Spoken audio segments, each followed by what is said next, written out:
Добрый день, уважаемые абитуриенты! Мы очень рады, что вы выбрали Башкирский государственный педагогический университет имени Мифтахетдина Акмоллы. Сегодня мы проведем с вами консультацию по вступительному испытанию по общеобразовательному предмету немецкий язык. Разрешите представиться, меня зовут Буркова Татьяна Александровна, заведующий кафедрой романо-германского языкознания, зарубежной литературы, доктор филологических наук, профессор. Мы сегодня с вами поговорим о форме проведения экзамена, процедуре, как это выглядит, рассмотрим содержательные аспекты данного общеобразовательного предмета. Я вам назову литературу, которая поможет вам при подготовке к тесту. И некоторые рекомендации мы также рассмотрим образец одного из тестов. Итак, наш экзамен, в первую очередь, где вы можете найти информацию об этом экзамене, это программа вступительного испытания по общеобразовательному предмету немецкий язык. Она находится на сайте нашего университета bspo.ru, где вы можете еще раз подробно просмотреть те требования, которые предъявляются при подготовке к тесту. Итак, давайте с вами определимся, как у нас проходит экзамен в этом году в связи со сложившейся ситуацией. Экзамен проходит в дистанционном формате, то есть вы выполняете тест. На сдачу экзамена дается только одна попытка, и доступ к экзамену будет открыт с 9:00 до 15:00. То есть в этот период вам необходимо зайти в систему. Обратите внимание, что самое позднее время входа в систему – это 14:00, то есть как раз тот 1 час, который отводится на выполнение теста. После входа в систему стандартно начнется отсчет времени, и пересдачи не предусмотрены. То есть я еще раз повторюсь, у вас будет только одна попытка. Экзамен сам состоится 20 июля 2020 года. Вы можете еще раз это уточнить в расписании, где вы его найдете на сайте bspo.ru в разделе «Ход приема». Обратите внимание, что выполнение теста, ссылка на сам тест к вам придет на почту или в личный кабинет. Там будет указан логин, пароль, и, пройдя по этой ссылке, вы можете начать выполнять тест. Еще раз повторим, с 9:00 до 15:00. Последний вход 14:00, и предоставляется только одна попытка. В предложенном тесте вам нужно будет найти вариант ответа из 3 предложенных. Что проверяется в рамках этого теста? Знание вашей грамматики, лексики, страноведения, лингвостроноведения немецкого языка. Теперь давайте немножко мы с вами пройдемся по программе. Про особенности проведения вступительного испытания я вам уже сказала. Посмотрим, какие разделы у нас проверяются в грамматике. Что проверяется в грамматике? Это времена, согласование времен, страдательный залог, сослагательное наклонение, модальные глаголы, управление глаголов, артикли и местоимения, предлоги, степени сравнения прилагательных и наречий, склонение существительных и прилагательных, различные типы придаточных предложений. Что касается раздела морфология, давайте здесь несколько моментов обговорим с вами. Первое, что проверяется, конечно, в немецком языке, это глагол. Вы знаете, что структура немецкой грамматики, она особенная, она логичная, она четкая. И здесь, конечно же, проверяется четкое знание правил немецкой грамматики. Первое, с чего мы начинаем проверку, это типы немецких глаголов. Это слабые глаголы, сильные глаголы, неправильные, модальные, вспомогательные, возвратные глаголы с отделяемыми приставками, сложносоставные глаголы. Несколько слов из правила. Мы знаем, что вся система времен, она строится на употреблении 3 форм глагола и знании этих 3 форм глагола. Дальше правила образования соответствующего времени поможет вам грамотно и верно выполнить этот тест. Мне бы хотелось обратить внимание на сильные глаголы, потому что здесь типология ошибок часто прослеживается. То есть сильные глаголы с корневыми гласными, например, с корневыми гласными АО и дифтонгом АУ, где изменяется корневая гласная при спряжении глагола в настоящем времени, во втором и третьем лице единственного числа. Например, глаголы такие как tragen, fahren, laufen, stoßen. Мы помним, да? Tragen, du trägst, er trägt. Fahren, du fährst, er fährt. Stoßen, du stößt, er stößt. К сильным глаголам также относятся следующие глаголы с корневой гласной которые при спряжении в настоящем времени во втором и третьем лице единственного числа получают и. Например, такие глаголы, как geben, empfehlen, befehlen, lesen, sehen, они получают долгую и. И мы говорим du siehst, sieht, да? Du liest, liest. Также такие глаголы, как essen, messen, fressen, vergessen, stechen, brechen, sprechen, versprechen, nehmen, treten, helfen, werfen, erschrecken, sterben. Эти глаголы получают краткую и при спряжении в настоящем времени во втором и в третьем лице единственного числа. То есть du nimmst, nimmt, du wirfst, wirft, du sprichst, spricht. Обратите, пожалуйста, на это внимание. Повторите, пожалуйста, спряжение глаголов sein, haben, werden. Спряжение модальных глаголов. Здесь бы хотелось обратить внимание на возвратные глаголы, то есть это глаголы sich, да, так называемые sich-Verben. Я всегда объясняю в данном случае правило, что при спряжении глаголов у каждого sich есть своя ся, так называемая, то есть если это ich, то это mich. Например, мы берем глагол sich interessieren, ich interessiere mich für Literatur oder ich interessiere mich für Deutsch. Du interessierst dich für Literatur. Er interessiert sich für Literatur. Да? То есть здесь нужно обратить внимание на спряжение этого глагола с возвратного глагола. Особое место в немецком языке занимают глаголы с отделяемыми приставками. Но здесь понятно, что если есть у нас отделяемые приставки, то, соответственно, есть и неотделяемые приставки. Да? И зная неотделяемые, мы понимаем, что остальные будут являться отделяемыми. То есть b, g, ver, cer, and, mis. Это глаголы с неотделяемыми приставками. Здесь, как правило, сложностей нет у изучающих немецкий язык. Другое дело, что там, где приставка отделяется, потому что нет в русском языке этого. Да? То есть она отделяется и уходит в конец предложения. То есть здесь мы берем глагол, например, abfahren, wann fährt der Zug ab? Ankommen, wann kommst du an? Да? Wann kommt ihr an? И так далее. Сложносоставные глаголы точно так же, как и глаголы с отделяемыми приставками. Там отделяется приставка, здесь отделяется одна часть. То есть такие глаголы, как kennenlernen, bekannt machen, spazieren gehen и так далее. Вот на это нужно обратить внимание. Как я уже говорила выше, система лица и числа немецкого глагола, она имеет важную роль, потому что идет согласование между лицом, числом, самим глаголом. И все это, система времен, она строится на основных формах глагола, на трех формах глагола. Это инфинитив, präteritum und Partizip 2. Вот на это тоже следует обратить внимание.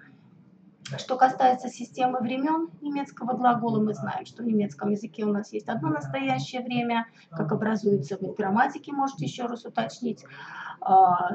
3 прошедших времени, präteritum, perfekt и plusquamperfekt, и будущее время, futurum. Простое прошедшее время, повторите, пожалуйста, сферы использования этого времени. Также особенности спряжения различных типов глаголов в простом прошедшем времени, я имею в виду в präteritum. Здесь, наверное, основное правило, когда мы говорим о том, что первое и третье лицо при спряжении совпадают. То есть если мы берем с вами глагол machen, machen, machte, Präteritum, ich machte die Hausaufgaben, er machte. Первое, третье лицо совпадают. Обратите внимание на тоже очень важное правило, когда мы образуем сложное прошедшее время, нам нужно с вами четко понимать, когда мы выбираем вспомогательный глагол haben и когда мы выбираем вспомогательный глагол sein. То здесь нужно обратить внимание, что haben, вспоминаем, да, то есть употребляется когда? Когда у нас идут переходные глаголы. Когда у нас употребляется глагол стоит вместе с модальным глаголом, тогда у нас будет употребляться вспомогательный глагол haben.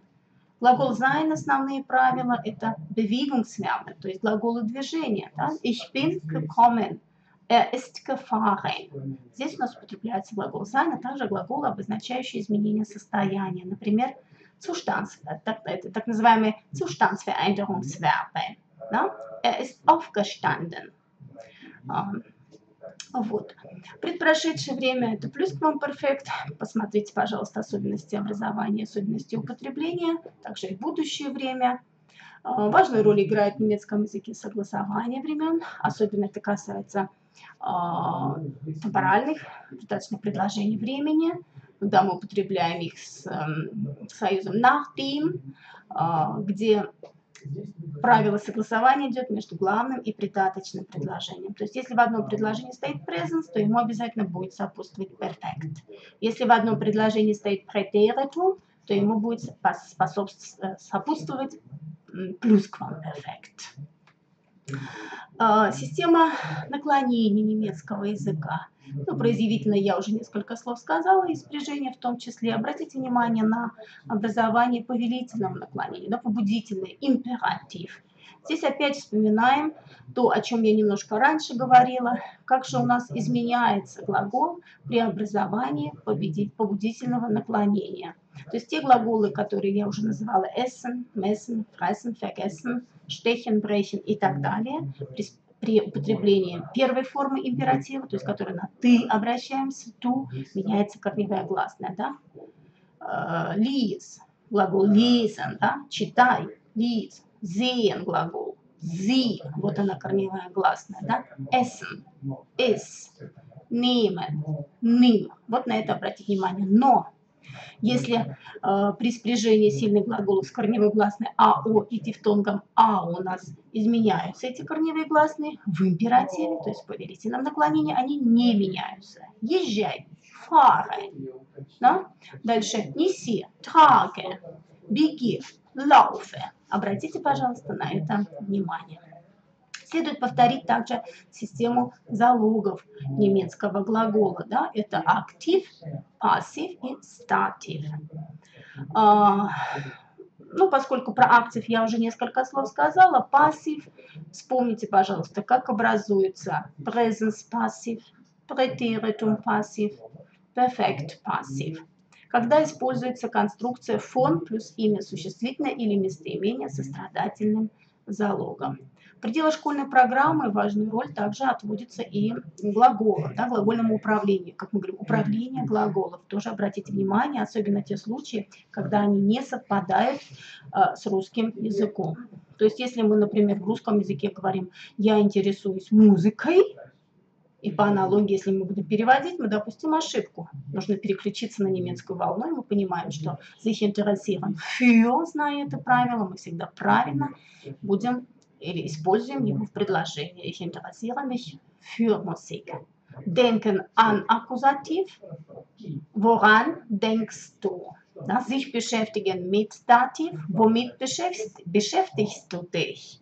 Да, то есть вот она, управление глаголов, как оно взаимосвязано с тем, когда мы выводим в предложение уже эту конструкцию. Проверяются такие конструкции, как haben, sein плюс zu плюс инфинитив. Это scheinen плюс zu плюс инфинитив, которые выражают долженствование, да, haben плюс zu плюс инфинитив, sein плюс zu плюс инфинитив. И, конечно, аналог его или синонимичной конструкции является модальный глагол. Да? Например, ich habe dieses Buch zu lesen. Ich soll noch dieses Buch lesen. Das Buch ist zu lesen. Das Buch soll gelesen werden. Пассивная конструкция уже выходит на передний план. Поэтому обратите внимание также на этот момент. Ну и, наверное, еще один момент, о котором мне хотелось бы сказать, это использование частицы «zu» при глаголах. Там, где ее нет, понятно, нет и сложностей, мы здесь ошибки не допускаем, да. Ich will heute ins Kino gehen. Да? Du sollst diese Aufgabe noch einmal machen.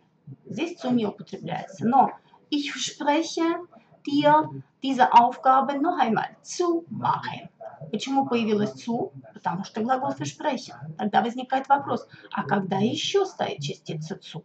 Пожалуйста, в правилах нормативной грамматики посмотрите, да, то есть это глаголы и versprechen, да, fortfahren, fortsetzen и так далее. Это глаголы, это конструкции.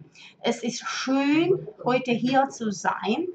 Es ist klasse, es ist super. То есть конструкция es плюс ist плюс прилагательное. А также конструкция ich habe die Möglichkeit, ich habe Wunsch, ich habe Lust, ja, ich habe Lust, heute ins Kino zu gehen. Вот на это, пожалуйста, тоже обратите внимание. Вот что касается форм немецкого глагола.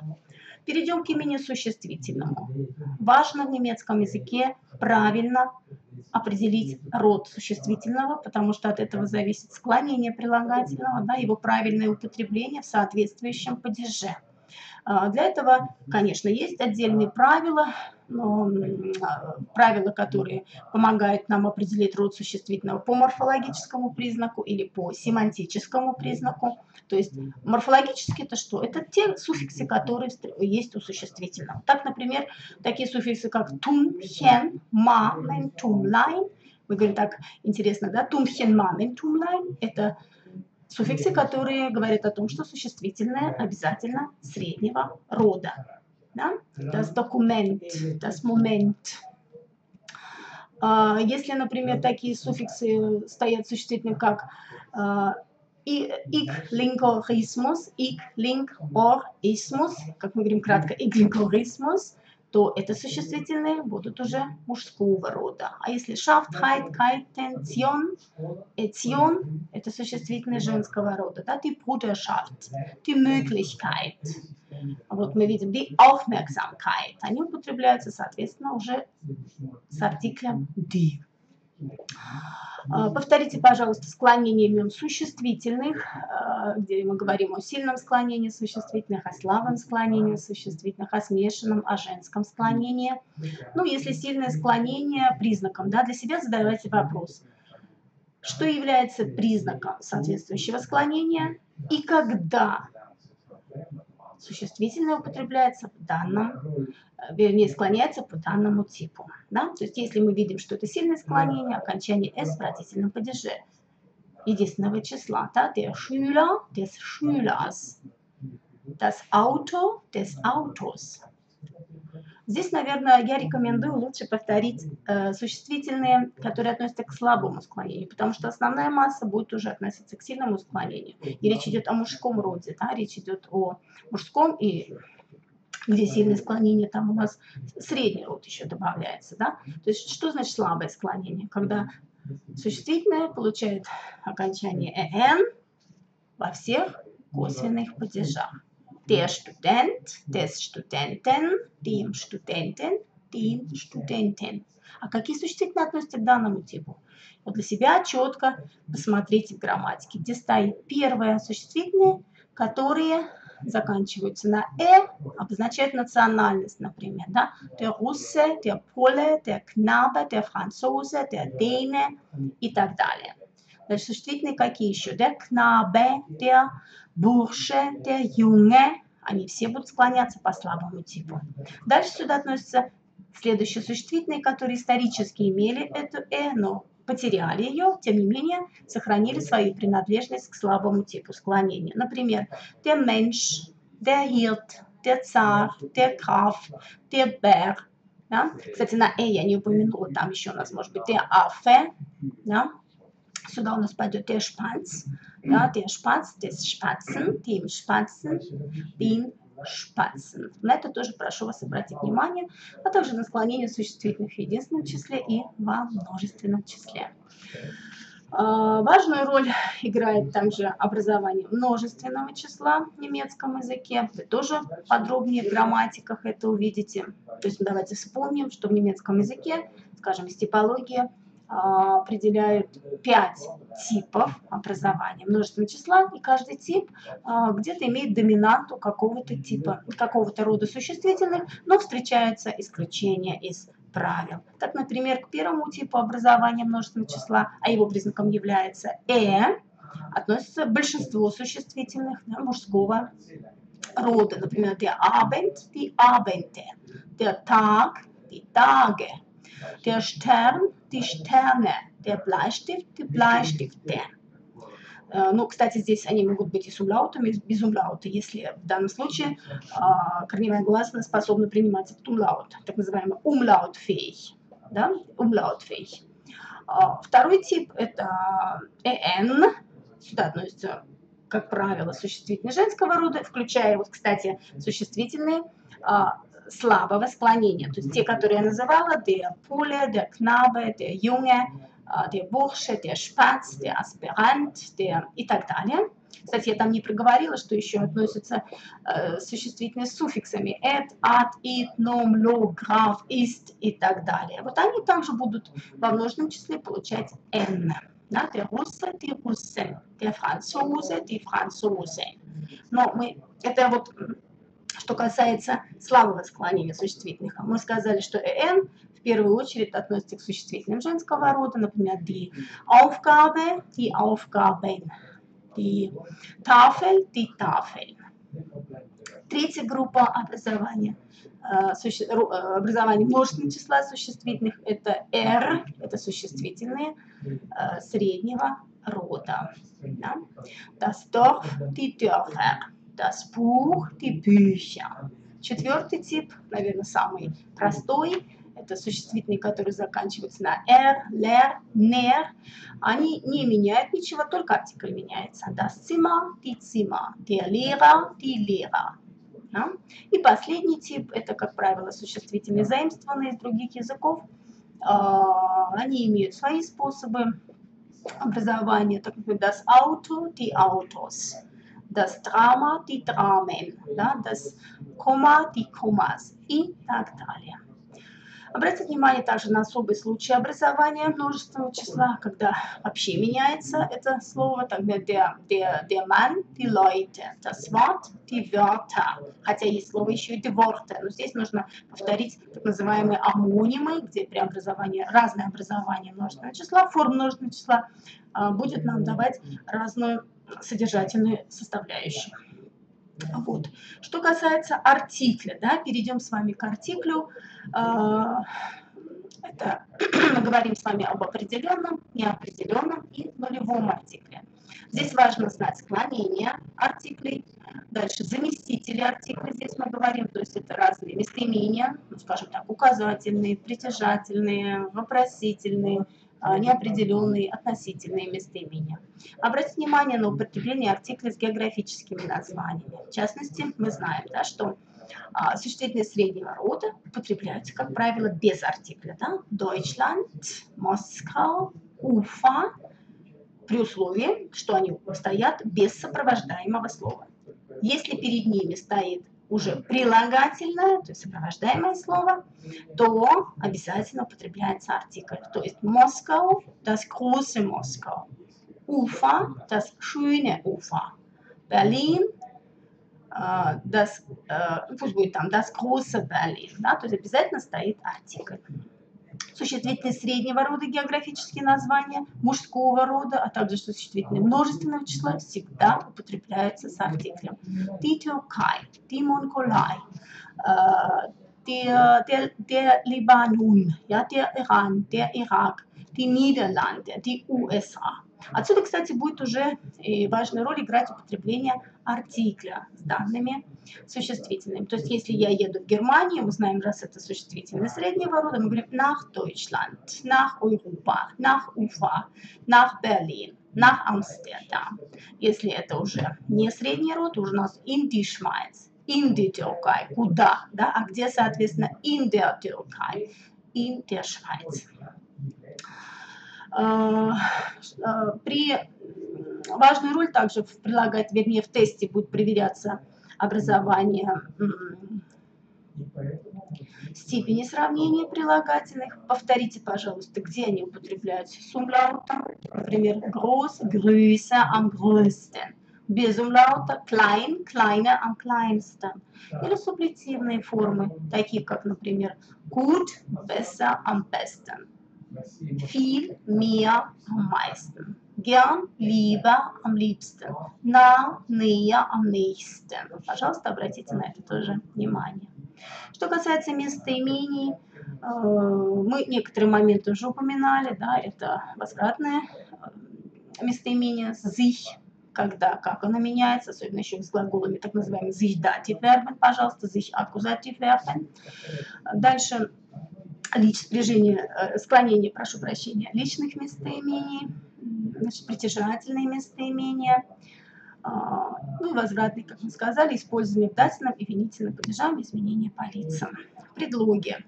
Предлоги здесь, конечно, тоже они четко в немецком языке работают. Для себя просто повторите, которые предлоги управляют дательным падежом. Для себя mit, nach, aus, zu, von, bei. Immer датив выбираем. Да? Плюс мы еще добавляем seit, außer, entgegen, gegenüber. Предлоги, которые управляют винительным падежом. Да? Durch, für, ohne, gegen, bis, entlang. Предлоги, которые управляют и винительным, и дательным падежом. Да? In, an, auf, unter, hinter, neben, zwischen, über, vor. Причем здесь нужно обратить внимание, что падеж будет меняться в зависимости от того, какой вопрос мы задаем. Да? Wo или wohin. Wo, где? Auf dem Tisch. Дательный падеж. Wohin, аккузатив. Auf den Tisch. Винительный падеж. Обратите, пожалуйста, на это внимание. Союзы. Что здесь важно знать? Какой порядок слов при использовании этих союзов? Потому что порядку слов в немецком языке, так называемый вербоцентрическая структура, отводится особое значение. И мы помним, да, с вами, мы сейчас плавно также будем переходить с вами к синтаксису, где мы говорим, что глагол das Verb hat Position 2, то есть первый важный закон немецкой грамматики. Да, глагол стоит на втором месте, когда в повествовательных предложениях и предложениях, ну, in den Aussagesätzen, да, и в предложениях с вопросительным словом, так называемые W-фраген. Ну, W-фраген, потому что вопросительное слово начинается на W, да? То есть wer, was, wo, wann, wie, wohin, woher, warum. W-фраген, то есть имеете эти глаголы. Опять прошу вас, все время переключаемся на немецкую волну. Мы говорим, почему ты так думаешь. Если вы будете таким образом переводить, конечно, мы нарушим первое правило немецкой грамматики. Да? Warum denkst du so? Глагол стоит на втором месте, потому что это W-фрage. Еще один момент, на что бы мне хотелось обратить внимание. Давайте посмотрим русское предложение. Да? Ты работаешь. Ты работаешь? Ты работаешь. Что мы здесь видим? С помощью интонации мы меняем тип предложения, но структурно оно сохраняется, что не работает в немецком языке. И опять, переключаясь на немецкую волну и зная правила, мы с вами видим, да? Ты работаешь. Du arbeitest. Du arbeitest. Ты работаешь. Arbeitest du? Arbeitest du? То есть что мы видим? У нас поменялся порядок слов. Это значит, что вопросительное предложение без вопросительного слова, глагол стоит на первом месте. Да? Das Verb hat Position 1. Пожалуйста, обратите на это внимание. Переходим с вами к синтаксису. То есть что мы здесь с вами повторяем? Типы предложений, особенно обратить внимание на сложно сочиненные предложения, союзы, которые между ними стоят и влияют или не влияют они на порядок слов. Сложно подчиненные предложения. Кстати, второе правило немецкой грамматики, и третье, соответственно, Они связаны и с морфологией и синтаксисом. Вернее, второе правило – это… Первое мы помним с вами, да? Глагол в немецкой грамматике стоит на втором месте в соответствующих типах предложений. Второе – это рамочная конструкция, да? Rahmenkonstruktion, когда мы на втором месте оставляем часть глагола, и то, что отделяется, например, приставка, или если это сложная, сказуемая, одна часть глагола стоит на втором месте, а вторая уходит в конец предложения. Вот это тоже нужно обратить внимание. И третий раз, я уже заговорила о сложно подчиненных предложениях, глагол стоит в придаточных предложениях на последнем месте. То есть то, что стояло у нас на втором или на первом соответственно, оно уходит в придаточном предложении в конец. In jedem deutschen Nebensatz hat das Verb den letzten Platz. Обратите, пожалуйста, на это внимание. То есть типы порядка слов в немецком предложении. Вот несколько слов, то, что я хотела бы вам сказать, на что обратить внимание при подготовке к экзамену в разделе «Грамматика». Что касается лексики, я здесь, конечно, не буду озвучивать. На экране вы видите те темы, которые проверяются, и все они связаны с школьной программой. Да, это и семья, профессия, взаимоотношения в семье, вы видите, да, одежда, школьные программы, система образования, занятия иностранным языком, досуг, физкультура, спорт, здоровый образ жизни, достопримечательности, охрана природы, экологические проблемы и так далее, и так далее. Вы это можете видеть на экране и дополнительно еще раз скачать программу вступительных испытаний с нашего сайта и еще раз посмотреть, какая лексика.